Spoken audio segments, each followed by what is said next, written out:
E aí, voltou? Gente, a gente tá vendo aqui se consegue reconectar com o Rodrigo, que acho que a internet dele tá ruim. Mas vamos ver aí se a gente consegue fazer essa conexão novamente. Isso. Vamos ver se o Rodrigo entra e a gente consegue dar continuidade. Dar continuidade à live. Vamos observando O pessoal aí aí, se ele... Rubens, João Paulo Oliveira, Felipe Cruz aí chegando. Vamos ver se a gente consegue chamar o Rodrigo. Olha lá, por favor.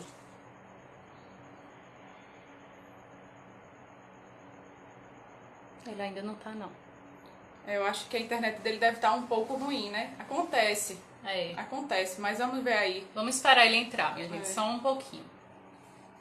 Vamos aceitar aí. Entrou.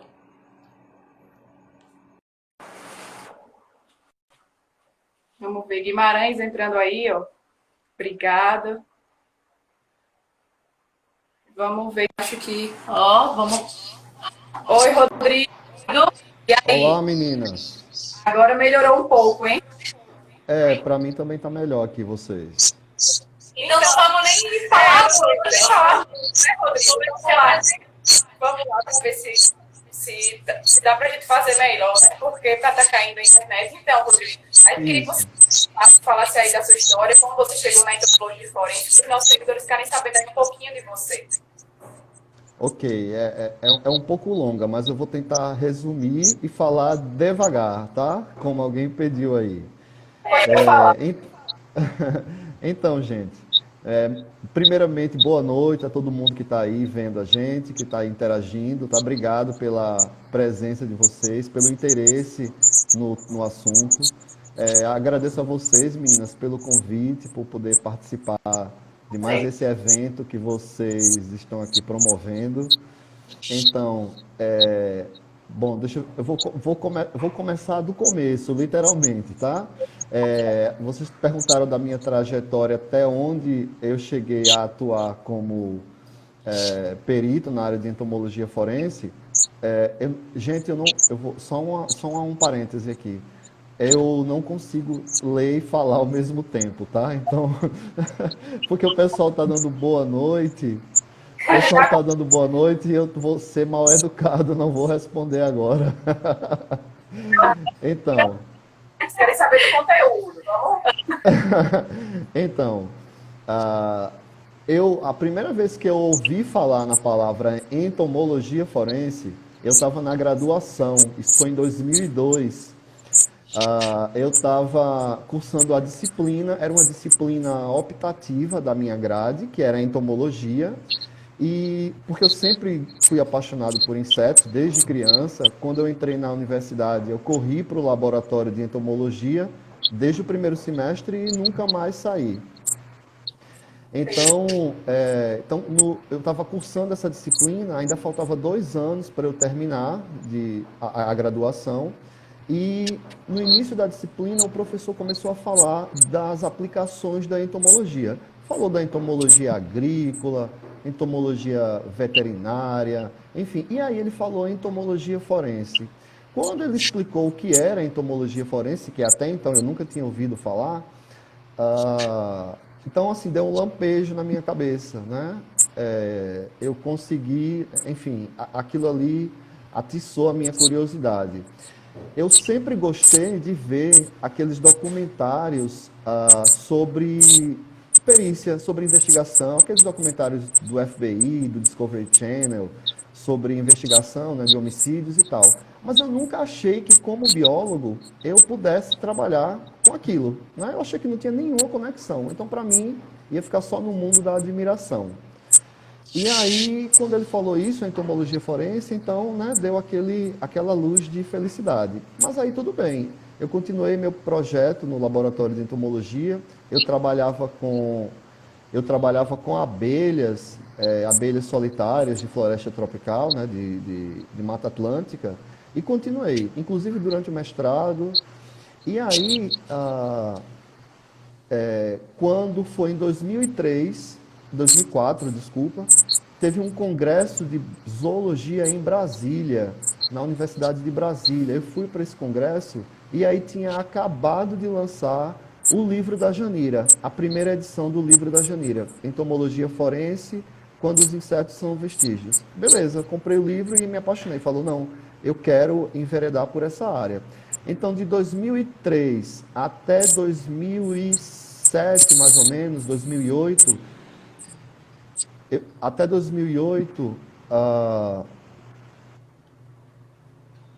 até 2008, eu fiquei fazendo contato com as pessoas, procurando textos, fazendo minicursos, participando de eventos, né, onde havia entomologia forense. E assim eu fui conhecendo as pessoas. Conheci Torricelli, conheci Janira, conheci Patrícia. Inclusive, Janira e Patrícia eu conheci num mesmo evento em Recife, num outro congresso que foi o Congresso de Entomologia. Daí a importância de a gente participar, né, desses eventos, desses congressos locais ou nacionais. Enfim, e foi num desses eventos que a minha orientadora, que é a Patrícia Thyssen, estava presente, e a Janira também, né? Foi quando eu conheci as duas. E eu falei da minha intenção, nesse período eu já estava fazendo mestrado, mas falei que queria que no doutorado eu enveredasse pela entomologia forense. Mas, enfim, então houve duas propostas de projeto, uma da Janira e outra da Patrícia, e acabei ficando com a da Patrícia porque a gente não conhecia nada até então da entomofauna cadavérica daqui, né? Então, Patrícia tem uma proposta de projeto de a gente fazer um inventário. A proposta de Janira era uma coisa mais avançada para quem já conhecia a entomologia forense, para quem já trabalha, né, já tinha alguma informação. Não era o nosso caso. Então, fiquei com a proposta de Patrícia, fiz o projeto, e aquele professor lá, aquele professor que me falou da entomologia forense quando eu estava na graduação, ele foi o louco que me aceitou orientar, mesmo sem ser especialidade dele, porque ele é entomólogo, trabalha com sistemática, taxonomia, é o professor Antônio Creão Duarte. Ele trabalha com hemíptera, né, com membrácide, né, são aqueles insetos que a gente chama de soldadinho, e ele é especialista naquela família, mas ele aceitou me orientar, já que eu ia ter o aval da outra louca chamada Patrícia Thyssen, que me aceitou orientar à distância, né? Então, enfim, e aí foi quando começou. Nesse período em que eu comecei o doutorado, foi quando houve o concurso para a Polícia Civil daqui da Paraíba. E eu me candidatei, óbvio, né? Só que por questões jurídicas houve problemas aqui, o governador sofreu afastamento, aí houve eleição, houve 3 governadores basicamente durante o período. Então deu tempo de eu terminar o doutorado, e quando eu terminei o doutorado, ainda esperei mais 4 anos para ser nomeado. E nesse meio termo, eu conheci a professora Gabriela Nóbrega, que também havia feito o mesmo curso que eu. Ela já havia sido nomeada, era chefe do núcleo de criminalística, que é onde eu sou lotado hoje, e daqui de João Pessoa, e ela é apaixonada por perícia de forma geral, mas ela tem uma admiração assim meio que sobrenatural pela entomologia forense. E quando ela soube que eu havia feito o doutorado e que eu estava para ser nomeado, eu estava fazendo o curso de formação para ser nomeado, ela imediatamente falou, quando você for nomeado, a gente vai começar a trabalhar com entomologia forense no Instituto. Então, quando eu fui nomeado em 2016, o setor foi implantado. Então, de 2016 para cá, a gente tem um setor de entomologia forense, e aí eu fico à disposição inteiramente da entomologia forense. Então, embora a gente tenha outros, temos o Torricelli na Bahia, tem o professor Chamon lá no Espírito Santo, né? Tem a Janira no Rio de Janeiro. Alguém me falou semana passada que tem uma professora do Ceará que também está trabalhando com entomologia forense, mas no âmbito da perícia, atualmente somos o único instituto que tem um setor de entomologia e que tem um perito exclusivo para o setor.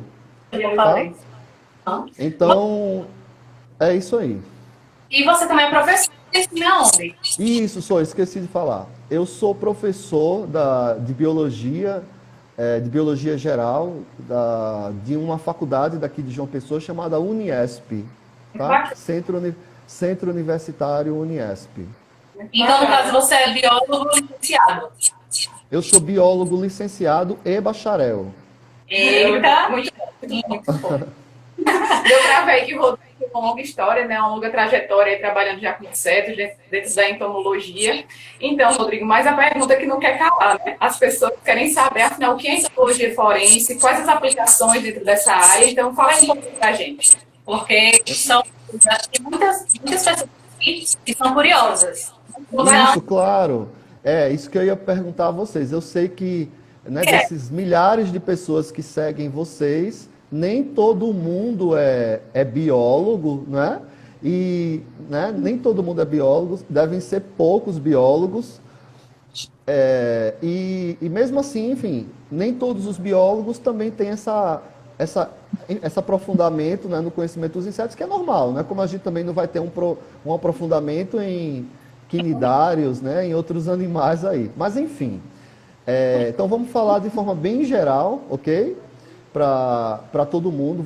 Tem muita gente aqui que nem é biólogo, enfim, então vamos falar de forma bem geral, tá? Então os biólogos me perdoem se se temos agrônomos, né, que gostam, que também atuam na área de entomologia, enfim. Então, a entomologia, só para deixar todo mundo no mesmo patamar, né, vamos dizer assim, algumas informações básicas com relação aos insetos, para vocês entenderem até onde chega a entomologia forense. Os insetos, eles têm uma peculiaridade no seu desenvolvimento. Então, depois que um inseto eclode do ovo, né, ele cresce, obviamente, né? Ele cresce, mas esse crescimento não acontece de forma contínua, como acontece conosco, por exemplo, né? Os mamíferos, as aves, nós vamos crescendo de forma contínua. Eles crescem um pouco e aí chega um momento em que eles precisam trocar de pele, porque a sua pele, né, a sua pele, entre aspas, esse seu revestimento externo é um tegumento rígido, feito de um carboidrato chamado quitina, né? Um polissacarídeo chamado quitina. E ele é sólido, todo mundo sabe disso, porque quando a gente pisa no inseto, faz aquele barulho da rigidez. Então, quando o inseto cresce, ele produz um novo tegumento, né? Uma nova cutícula, e ela vai solidificando e ele expulsa a de fora, né? A mais externa, a mais antiga, para que ele possa crescer. Então, depois, quando isso acontece, que ele cresce um pouco e descarta a sua pele antiga, a gente chama esse evento de muda. Então, todos os insetos, na verdade, todos os artrópodes, todos os animais que são relacionados a alguém aí lembrando, tá? Que essa pele dos insetos é chamada de exoesqueleto, tá?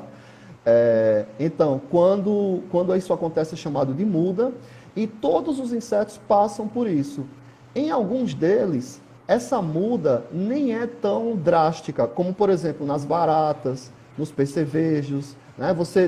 Depois que eclodem do ovo, a gente tem uma miniatura que é muito parecida, né, com o adulto.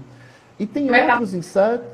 Isso. E tem outros insetos que essa mudança, né, essas mudas, acontecem de forma drástica, de forma que a gente tem um imaturo que é completamente diferente do adulto. É o que acontece com as borboletas, né, com as abelhas, com os besouros, com as moscas. Sim, essa muda é chamada de ecdise, tá? A pele que eu falei é chamada de exoesqueleto, ok? Então é só para deixar, enfim, elucidar aí. Então, aí o que acontece? Você somando essa diferença desses insetos que são completamente diferentes, o indivíduo imaturo, jovem, com o indivíduo adulto, permite que esses insetos ocupem espaços locais diferentes no ecossistema, no ambiente, se alimentem de forma diferente, utilizem recursos de formas diferentes. Alguém está falando aqui, ó, dos mosquitos, por exemplo. Então, os mosquitos pernilongos, a gente tem as larvas que são aquáticas, e quando elas completam a metamorfose e se torna adulto, a gente tem um animal que é terrestre, né? E ainda se alimenta de outras coisas. Então, Essa diferença permite duas coisas, que os insetos ocupem ambientes diversos e que eles ocupem nichos diversos nos ambientes. E aí isso somado ao fato de eles serem o grupo de animais mais abundantes do planeta, então a gente tem os insetos presentes em diversas situações. E aí uma delas é a matéria orgânica em decomposição. É a matéria orgânica que fica acumulada num depósito. É a matéria orgânica de um alimento que tem matéria vegetal que a gente compra no supermercado. Enfim, daí a gente vai ter o seguinte, que qualquer aplicação do conhecimento dos insetos, seja lá que inseto for, em qualquer processo jurídico, qualquer processo de natureza jurídica, seja civil ou criminal, a gente dá a essa aplicação o nome de entomologia forense.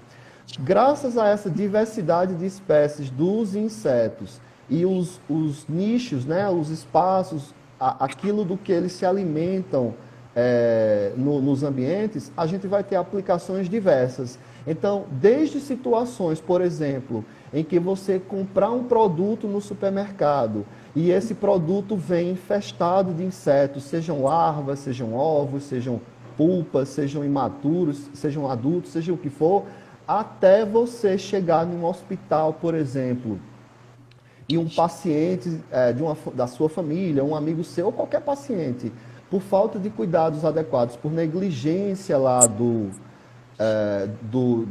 hospital, né, dos profissionais que estão cuidando daquela pessoa, a gente vai ter insetos colonizando áreas que deveriam ser higienizadas, como a genitália, né, o reto.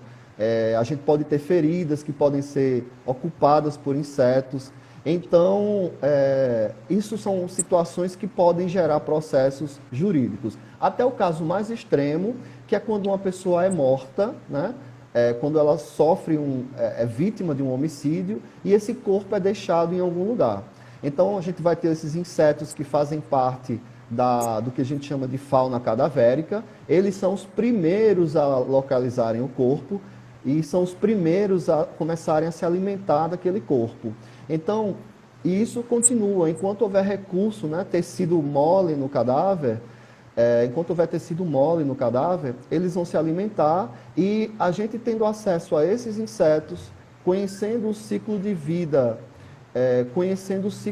deles, sabendo o tempo de desenvolvimento, se a gente vai ter que ter estudos da literatura para se embasar, então a gente faz uma estimativa de quando o inseto, a fêmea foi lá, as primeiras fêmeas foram lá no cadáver e depositaram os ovos ou as larvas.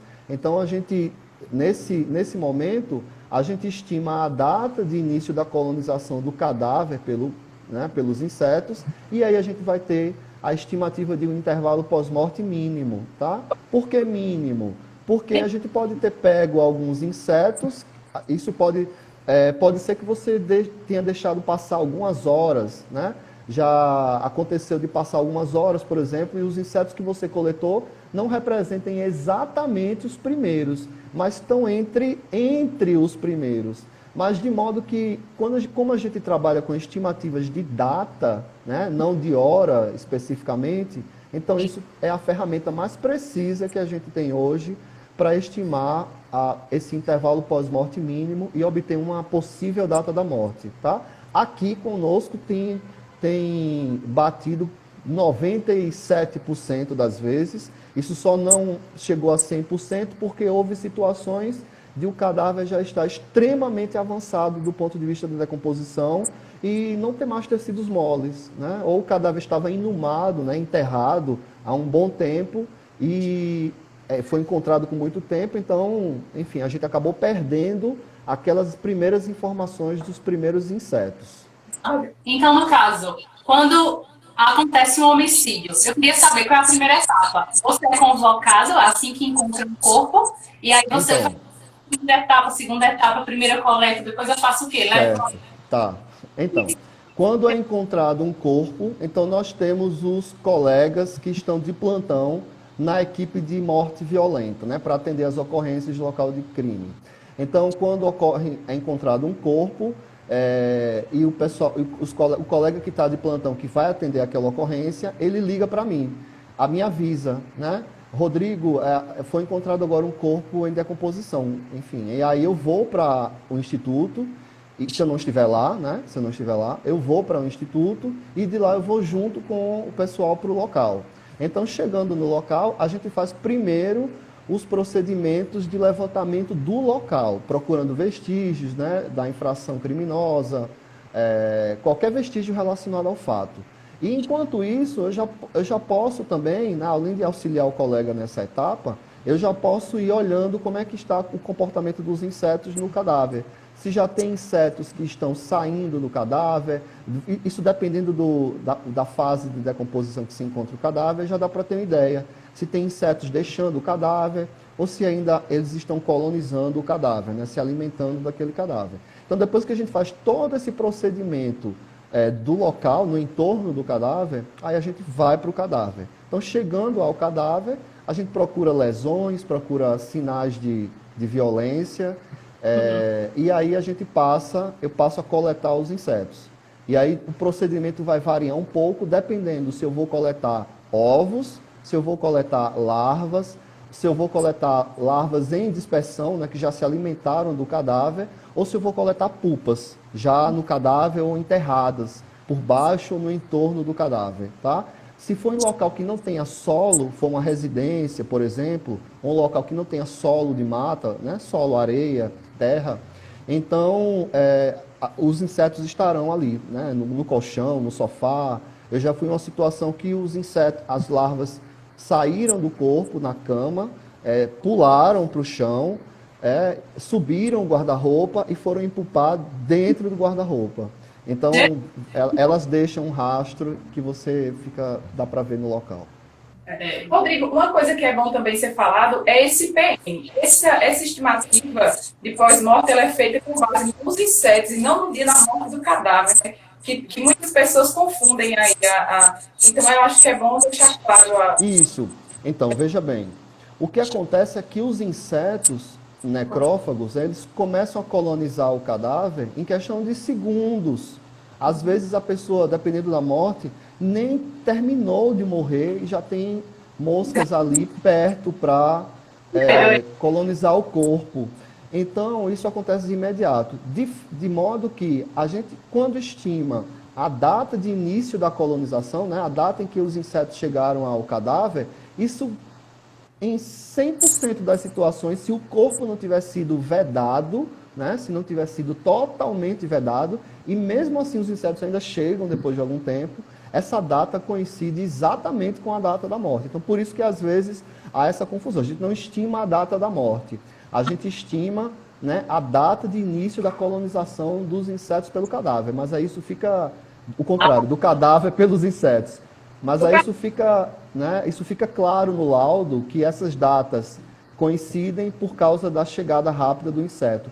A gente sempre coloca no laudo que não havia impedimento à chegada dos insetos ao local, o cadáver estava exposto às condições ambientais, mesmo ele estando dentro de casa, a gente sempre mostra que havia janelas abertas, que já havia, né, frestas no telhado, portas que davam passagens para os insetos chegarem e localizar o corpo. Porque eles localizam, eles têm uma capacidade de detectar odores que a gente não consegue imaginar. Entendo. E eu queria saber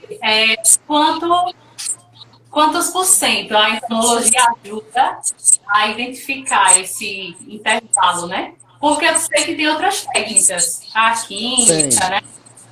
Tem. Mas aí a entomologia forense, quantos por cento ela ajuda para chegar num laudo conclusivo, assim?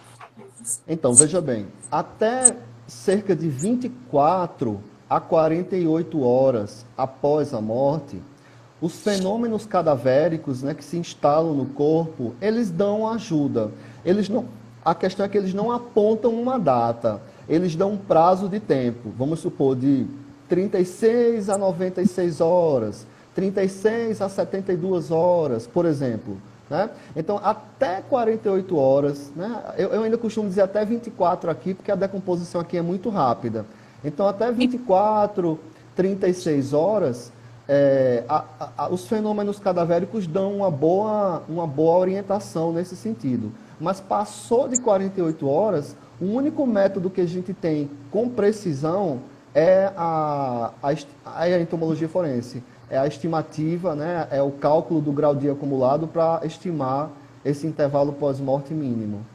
Então, você a psicologia forense ela pode ser decisiva para a investigação de um crime? Sim, dependendo do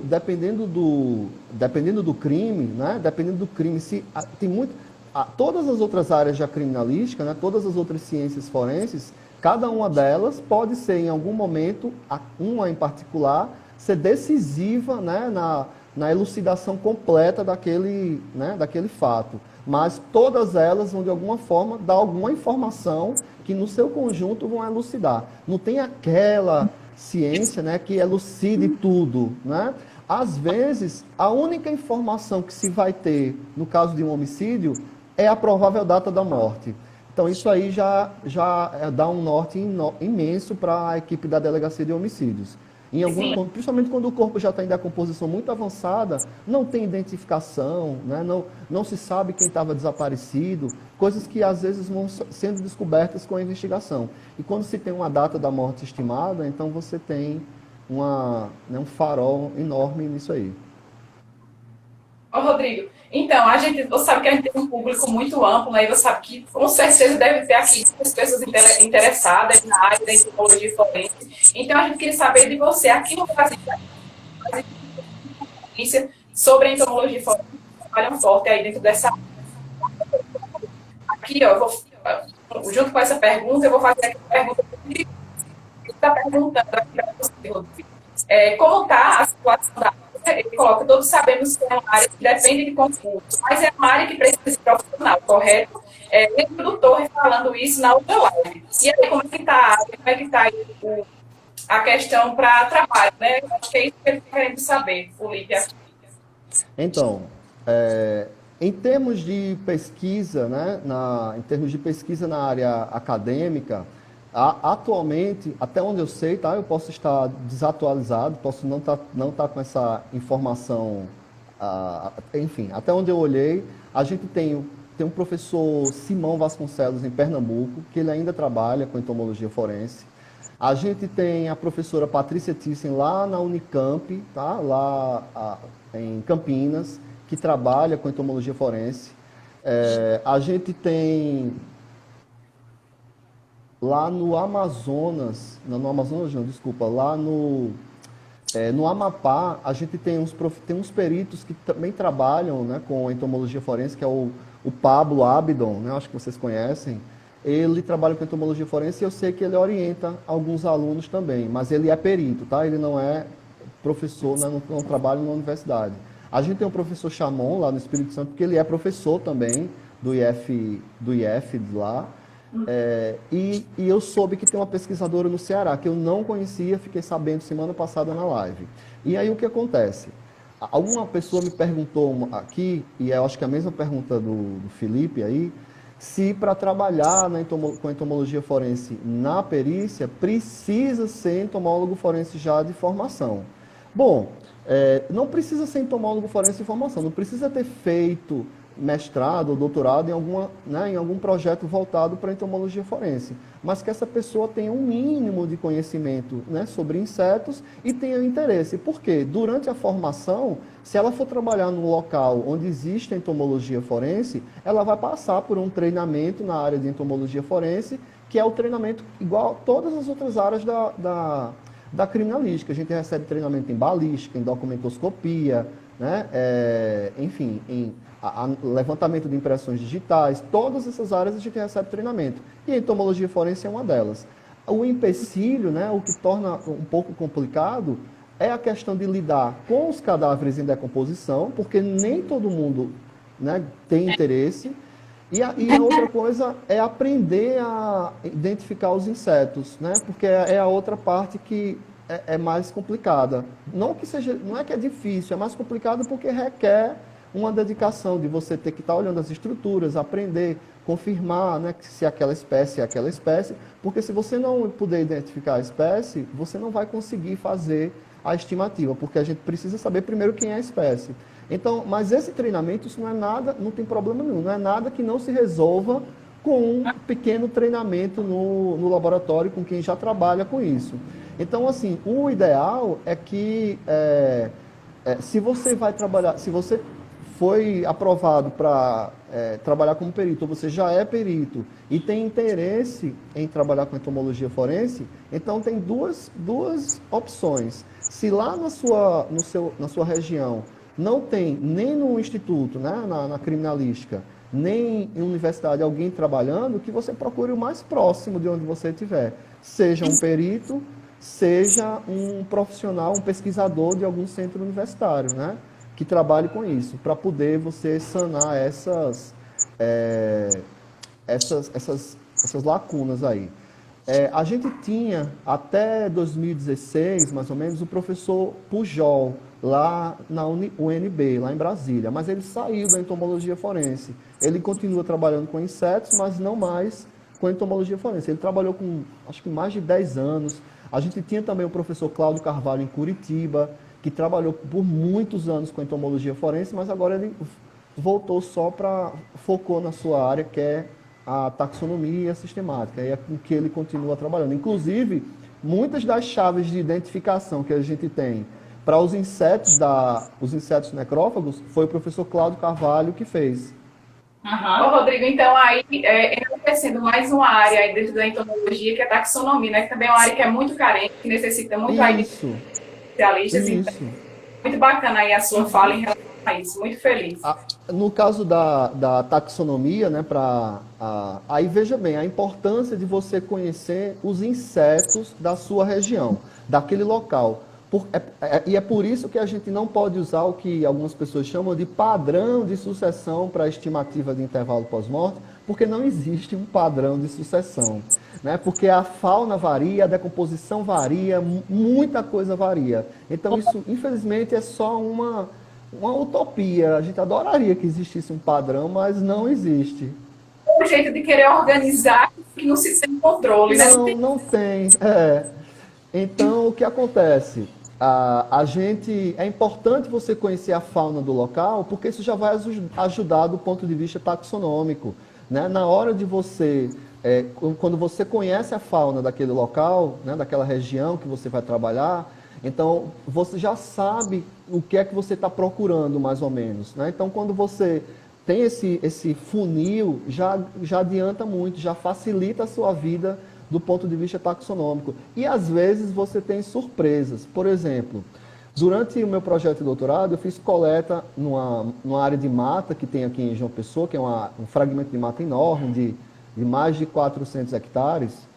E aí, então, durante 2 anos, eu fiz o levantamento das espécies necrófagas lá. E, fiz, né? Sabia que eram as espécies. Quando eu comecei a fazer coleta nos cadáveres, eu coletei uma espécie que é extremamente comum aqui nos cadáveres dentro da cidade, mas que não aparece na mata. Então, você acaba tendo essas novidades, né? Essas descobertas e espécies que você coletou na mata que não coleta na cidade, né? Então, aí você aprende. De modo que eu já sei mais ou menos quem são as espécies de mosca e de besouro que a gente vai encontrar nos cadáveres aqui, na cidade ou nas áreas próximas. Rodrigo, aproveitando, você orienta? Vai que tem alguém... Claro, no momento, deixa eu explicar a situação do laboratório, tá? A gente está passando por uma reforma, a reforma física já foi concluída, né? A parte de imóveis também já foi. Faltam finalizar a reforma, né? A gente recebeu o aval do Ministério do Trabalho, só para dar o aval legal para voltar a funcionar. E então eu estou aguardando isso. Enquanto isso, eu estou trabalhando em local de morte normal. Quando a gente voltar a funcionar, vamos estar muito bem equipados e aí sim a gente vai poder receber pessoas para fazer trabalhos de pesquisa, inclusive, não só necessariamente da área pericial, mas de pesquisa com esses insetos que têm interesse para a perícia. Mas oriento sim, independente disso, eu já orientei pessoas de Manaus, né, sem nem ter visto pessoalmente, lá de Santa Catarina, enfim, e a gente, eu fico à disposição, sim. Eu conseguindo, né? Eu me coloco à disposição. E também quando inaugurar o laboratório, porque aí as pessoas podem entrar em contato. Claro, com certeza. Quando inaugurar, a primeira coisa que eu vou fazer é divulgar aqui. Nosso laboratório voltou a funcionar a todo vapor. É isso Ô, mesmo. Rodrigo, uma pergunta aqui que o pessoal fez, né, pra gente, em relação quando você aí, a chegada dos insetos no corpo, no cadáver, quais são esses insetos que chegam primeiro? Que colonizam primeiro? As moscas, tá? As moscas. As moscas são as mais importantes para a entomologia forense. São as mais importantes. A gente tem besouros também. Os besouros têm uma importância mais adiante na decomposição, mas inicialmente, né, durante pelo menos os primeiros 10 dias de morte, são as moscas os insetos mais importantes para fazer essa estimativa de início da colonização. Muito bacana. Ô, Rodrigo, tem até um que tá dizendo que queria ser daqui do Nordeste. Bom, Diga a ele que o Nordeste está de portas abertas. Alagoas do Paraíba tá bem aqui, ó, ao lado. Pois é. Então, Rodrigo, eu acho que essas eram as perguntas que eu tinha para você, né, para saber mais assim de uma forma geral sobre a entomologia. Eu acho que a gente conseguiu abraçar aí uma forma para todo mundo saber um pouquinho que ficou dado, que você conseguiu fazer essa introdução, trazendo aqui para a gente o que é entomologia forense de fato. E agora a gente quer fazer com você um quadro aqui dentro do mundo dos insetos que a gente chama de Insetoquim.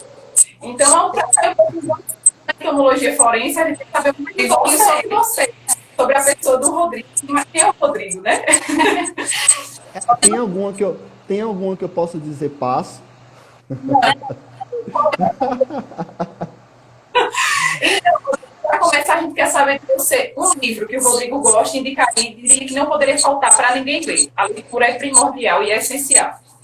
O Pequeno Príncipe, então, se é um livro que ninguém pode deixar de ler, é o Pequeno Príncipe. Se fosse um livro que tenha um significado para mim, eu vou dizer o primeiro livro que eu li, né? O primeiro livro que eu li e pelo qual eu me apaixonei pela leitura de literatura sem ser literatura científica, que foi no que hoje a gente chama de quinto ano, né, sexto ano do ensino fundamental. Foi minha professora de português que começou com essa...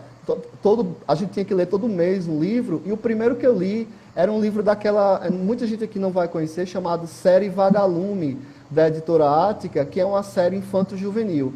Então, o primeiro livro que eu li se chama Os Pequenos Jangadeiros, e eu fiquei apaixonado pela literatura depois que eu li esse livro.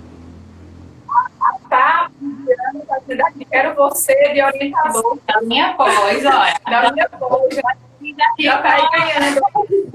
Gente, Rodrigo, uma música. Eita! Uma banda que você gosta, uma música. Eu não vou dizer uma banda, tá? Mas eu vou dizer a trilha sonora de um filme. A trilha sonora do filme O Discurso do Rei, eu adoro. E também é muito bom, viu? O filme é maravilhoso. Então, Rodrigo, um ídolo que você tem, uma pessoa que você admira, que você diria, poxa, eu me inspiro nela. Bom, eu tenho duas, né? Eu não tenho um ídolo, tá? Um ídolo eu acho que é muito forte. Mas do ponto de vista profissional, né? Eu tenho as minhas duas orientadoras, que são Janira e a Patrícia. Do ponto de vista profissional, não tem como eu não me inspirar nelas, né? Um dia eu quero ter 5% da garra que as duas têm. E agora, de forma geral, enfim, eu não tenho uma pessoa, né? Uma pessoa que seria muita gente, né? Rodrigo, eu queria saber de você um sonho. Sei que você já realizou vários, mas a gente quer saber um que você ainda não alcançou e você deseja alcançar. Um sonho mesmo é conhecer toda a Europa. Isso é um sonho. Mas tem um bem específico. Está dentro da Europa, mas é uma coisa bem específica, que é ver uma aurora boreal. Ai, que... Vontade vontade até descobrir que tinha um. Só que, meu Deus! Mas assim, é lindo, vale a pena. Rodrigo, a gente quer saber de você um adjetivo que define o Rodrigo, que diz, ó, essa palavra aqui diz quem eu sou. Sonolento. Gostei, muito boa. Botei comum, talvez, mas muito bom. Muito sincero, né? Uma frase. Uma frase que você carrega, ou que você gosta. Lembra alguma Ok, agora? tem uma frase que eu adoro muito, é de uma freira que morreu no final do século XIX. É uma frase que ela diz assim: não morro, entro na vida. Ó, profundo. Bem profundo, né? Então, Rodrigo, um país que você diz, poxa, eu queria conhecer muito assim. Ele O falou, Canadá. Não, eu falei da Europa, mas já um país específico que não esteja dentro da Europa, o Canadá. Muito bom. Muito bom. viu? Acho legal. Ó, um personagem que te inspira. Eu acho que você vai falar do filme, né? Do Rei, do Discurso do Rei. Não, tá, você agora me pegou, mas Chaplin, o personagem Chaplin. Gostei das suas escolhas, Rodrigo. Então, tem mais alguma mensagem que você quer deixar para as pessoas que têm interesse na área da entomologia forense? A gente ainda tem aí um tempinho. Algo mais que você queira? Você quer abrir para o pessoal perguntar, para ver, de repente...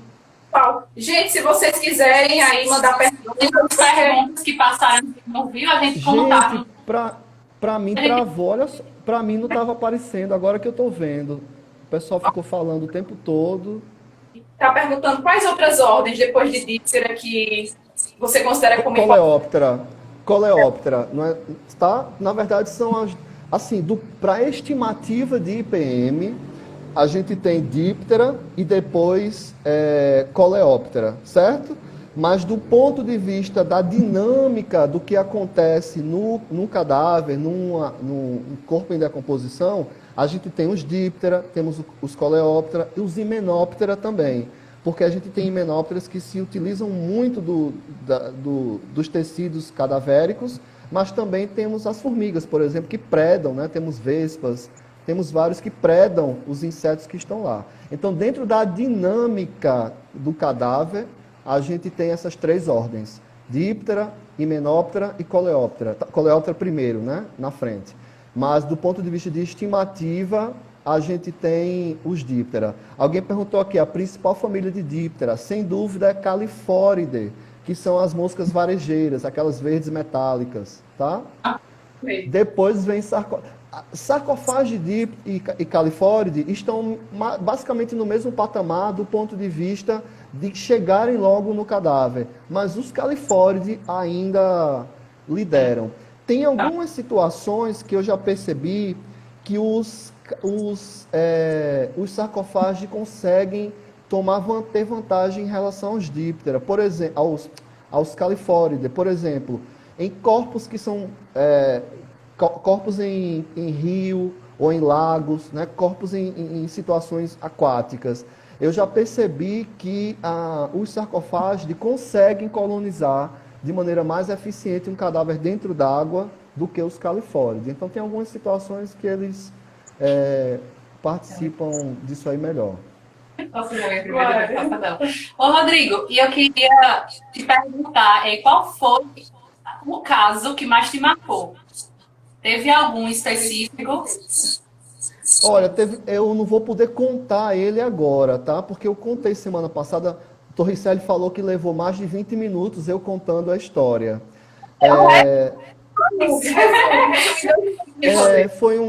Assim, me marcou não é pelo fato de ter me impressionado, porque todos têm a sua, né, peculiaridade. Foi porque surgiram muitas variáveis que eu até então não conhecia, e tive que fazer experimentos na mata, no local onde o corpo foi encontrado, para poder chegar a um fator, a escolher, não escolher na verdade, a chegar a qual o valor correto de temperatura que eu deveria utilizar. Foi o caso de uma moça, né? O pessoal ficou falando aqui, foi o caso dos bancários. né, que é um bairro daqui de João Pessoa. Então, eu tive que... A mosca, ela estava colonizando, né, colonizou o cadáver e já tinha deixado de se alimentar porque o cadáver já estava em estado avançado de decomposição, já estava esqueletizado. E aí eu coletei as larvas que estavam já em dispersão, mas ainda se alimentavam de fluidos que estavam no solo, por baixo dos restos mortais. Então, nesse momento aí, surgiram problemas, né, impasses com a temperatura, que eu tive que fazer experimentos, recorrer à literatura, recorrer aos especialistas, e eu fiquei 3 meses sem fazer absolutamente nada da minha vida, só procurando informações para poder fazer o laudo de forma segura, né?